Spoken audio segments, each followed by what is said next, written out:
Buenos días, jóvenes de tercer año. Vamos a iniciar con nuestra clase de literatura, pero antes de iniciar te voy a invitar a lavarte las manos, sacar tu libro, en la página que nos hemos quedado, sacar tu lápiz, tu borrador para poderte ayudar a resolver algunas dudas, ¿sí?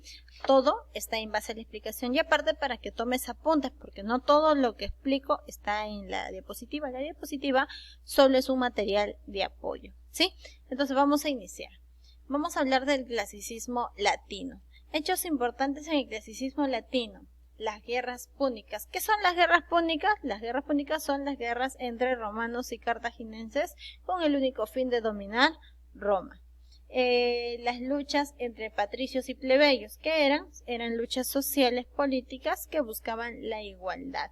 Y finalmente los gobiernos triunviratos, que eran normal en este periodo, que era un gobierno de 3 personas, ¿sí?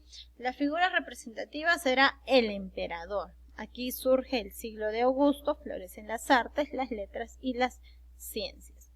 El clasicismo latino se divide en 3 etapas. La etapa arcaica, que habla del origen de la monarquía, la etapa clásica, que habla de Cicerón y el Augusto, y la etapa de la decadencia, que habla de la etapa de los bárbaros. ¿Listo? Muy bien. Continuamos entonces con el primero, la etapa arcaica, origen de la monarquía. Bien, históricamente nos preguntamos siempre, ¿cómo fue fundado Roma, verdad? Y nos respondemos de que Roma fue fundado por Rómulo. La pregunta es, ¿cómo fue fundado por Rómulo? ¿Cuál es la explicación? Entonces aquí viene bien la historia de Rómulo y Remo, y necesito que escuches bien porque esta obra fue basada en la guerra de Troya de Homero, ¿sí? Rómulo y Remo eran 2 niños que debían ser arrojados al río Tíber. Es un río que queda en Italia, pero fueron salvados por los dioses y una loba los amamantó y los salvó. Ellos cuando crecieron conocieron sus orígenes y con su ejército destronaron a Amulio, su tío, y ponen al trono a Numitor, que es su abuelo. Numitor, por su parte, le dará tierras y allí fundarían Roma. Ellos no sabían cuál de los 2 debían ser el rey, ya que eran 2. Entonces consultaron al vuelo de las aves. Según el vuelo a qué dirección iba, veían a quién favorecían los dioses y él sería el rey. En este caso lo favoreció a Rómulo y fue el primer rey de Roma. Y aquí inició la monarquía. Pero si recordamos un poquito la Eneida de Virgilio, después, claro, te voy a contar un poquito más de eso, pero después del incendio de Troya, el único sobreviviente fue Eneas, ¿verdad? Bien, luego de pasar muchas aventuras, abandonó su ciudad para fundar otra, que sería Roma, junto a Lavinia y la hija del rey latino. A la muerte de Eneas le sigue su hijo Ascacio. Luego la corona cayó a Procas, que tuvo por hijos a Numitor y a Amulio. Numitor era el primogénito, y él debía ser el rey. Pero Amulio, que era un egoísta, no quiso y lo impidió. ¿Y qué hizo? Con su hermano Numitor lo desterró y tomó el poder a la fuerza. Al desterrarlo, ¿lo desterró a él y a sus hijos? No, solamente lo desterró a Numitor.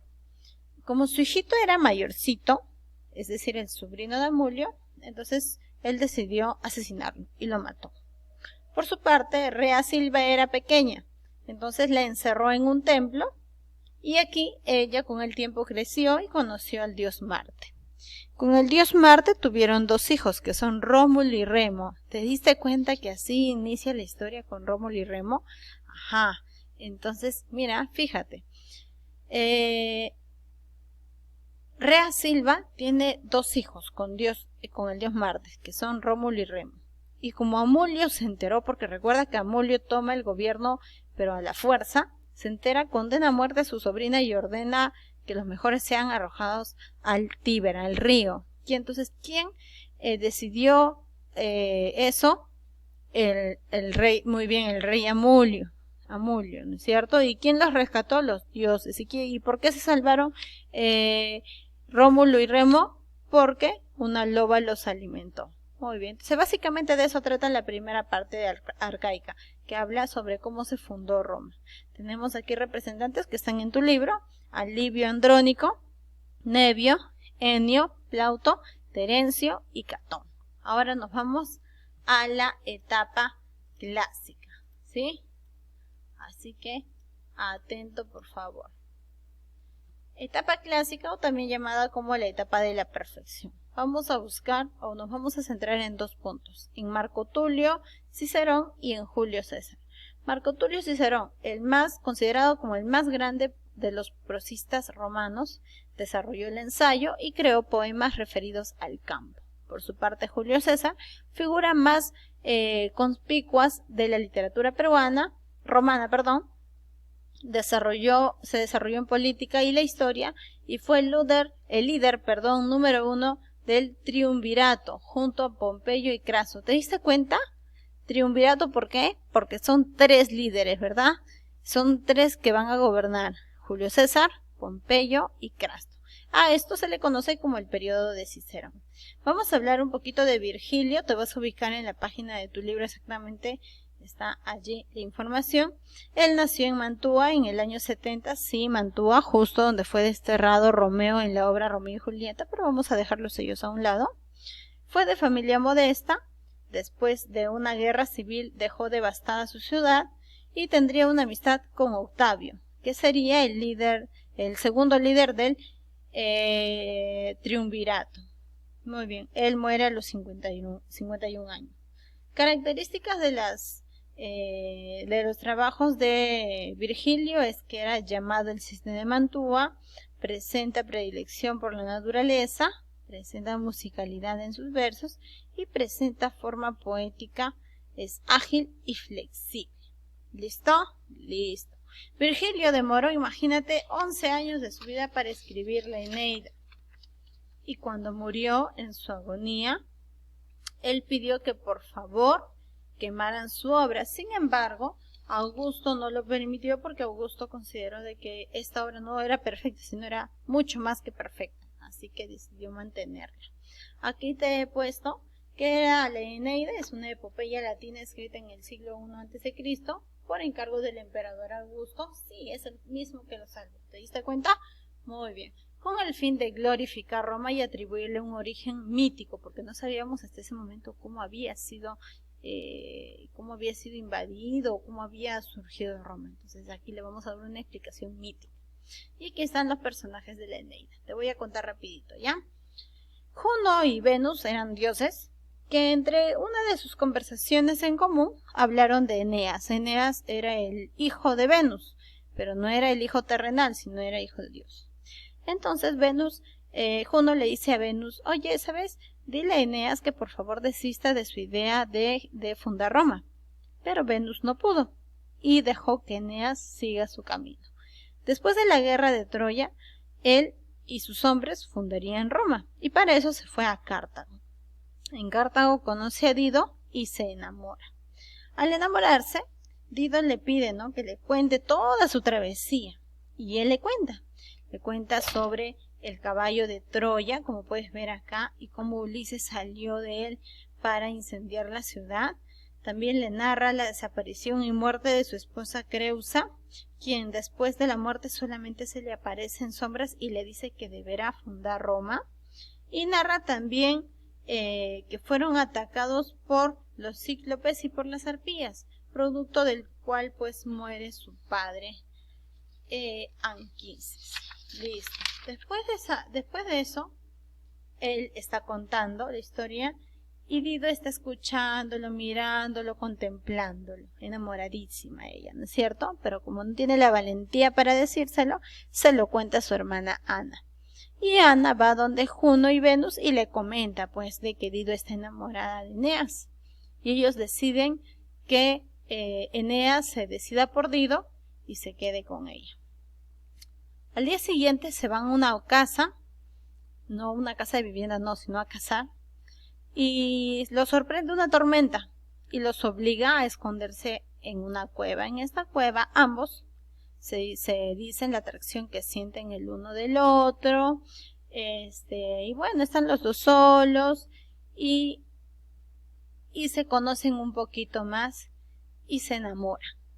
Entonces cuando ya llega el amorcito ahí, Júpiter se entera y envía a Mercurio para recordarle su misión y le dice: ¡Hey, Eneas, recuerda que tú tienes una misión!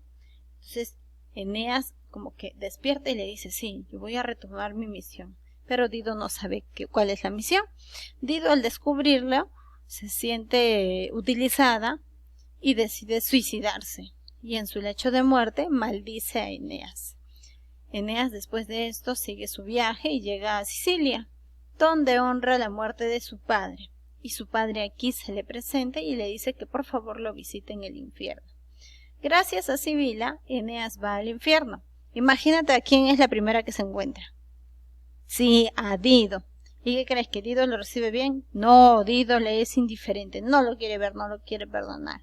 Entonces él sigue caminando y se encuentra con su padre Anquises y le dice que y le cuenta, ¿no?, a qué guerras se enfrentará, qué guerras ganará, qué guerras perderá y cómo será su regreso a Italia.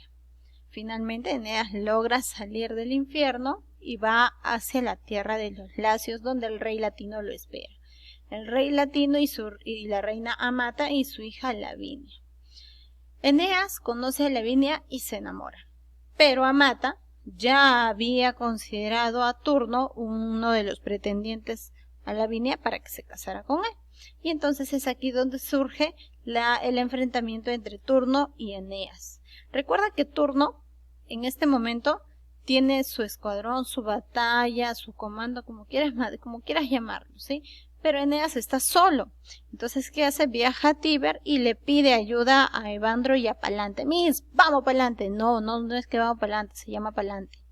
Bien, va y le dice que por favor formen una alianza. Y la diosa Venus, aparte de la alianza, le proporciona una armadura para que se proteja. Júpiter, por su parte, el dios Júpiter, en el Olimpo pide a los dioses que por favor no se metan en ese enfrentamiento. Bueno, finalmente, como podrás observar en esta imagen, Eneas logra matar a Turno, pero antes de eso Turno mata a su amigo Palante y accidentalmente le cae una flecha a Camila, que era del bando de Turno.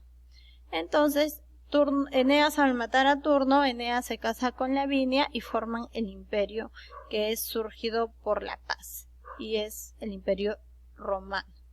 ¿Listo? Bueno, la paz entre troyanos y romanos. Amata se suicida porque ella instigaba mucho la batalla y no sabía que iba a salir herido Turno. Y finalmente pues ella se suicida.